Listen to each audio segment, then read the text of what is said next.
नमस्कार, मी advocate Shivraj Jadhav, proprietor Shivraj Maratha वधू वर्षाचे केंद्र. तर आता जो बायोटा आहे तो मुलीचा आहे आणि सदर मुलीचे आडनाव आहे पाटील. जन्मवर्ष आहे 1992. उंची मुलीची 5 फूट 4 इंच आहे. रंग आहे निमगोरा आणि शिक्षण मुलीचं 12वी झालेलं आहे. मूळ हे कोल्हापूर जिल्ह्यातील रहिवासी आहेत. घरी त्यांच्या आई वडील आणि भाऊ असा त्यांचा परिवार आहे. तर त्यांची अपेक्षा काय आहे ते आपण पाहणार आहोत. पण अपेक्षा पाहण्याअगोदर तुम्हाला विनंती आहे की अजूनपर्यंत आपल्या चॅनलला फॉलो केलेलं नसतं कृपया चॅनलला फॉलो करा.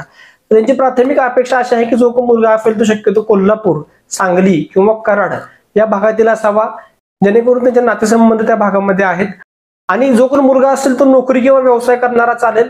नोकरी जर का मुलगा करत असेल तर शिक्षण चांगलं झालेलं असावं आणि त्याला चांगला पगार असावा. आणि मुलगा तो नोकरीसाठी इतर कोणत्याही जिल्ह्यात असेल तरीही चालेल. फक्त मुलगा हा मराठा समाजातील असावा, कारण मुलगी ही मराठा समाजातील आहे.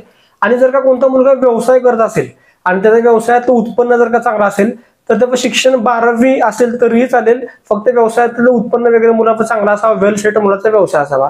तर अशी त्यांची अपेक्षा आहे. त्यामुळे जर का तुम्ही या अपेक्षेत बसत असाल तर आजच आपल्या ऑफिस संपर्क करा. आणि अशा आपल्याकडे भरपूर मुला मुलींची स्थळं असतात. शिकलेल्या मुला मुलींची भरपूर प्रमाणात स्थळं आहेत. फक्त आता सध्या प्रॉब्लेम आहे तो कमी शिकलेल्या मुलींचा आहे. तर त्यामुळे तुमच्याही ओळखीचं कोण लग्नासाठी प्रयत्न करत असेल किंवा तुम्ही लग्नासाठी प्रयत्न करत असाल तर आजच आपल्या वधूवर केंद्राशी संपर्क करा. कारण आपलं वधूवर केंद्र हे 100% विश्वसनीय आणि रजिस्टर आहे आणि तुमच्या एका प्रयत्नांमुळे त्यांचं लग्न जमण्यास मदत ही होऊ शकते. तर रजा घेतो. धन्यवाद. जय शिवराय.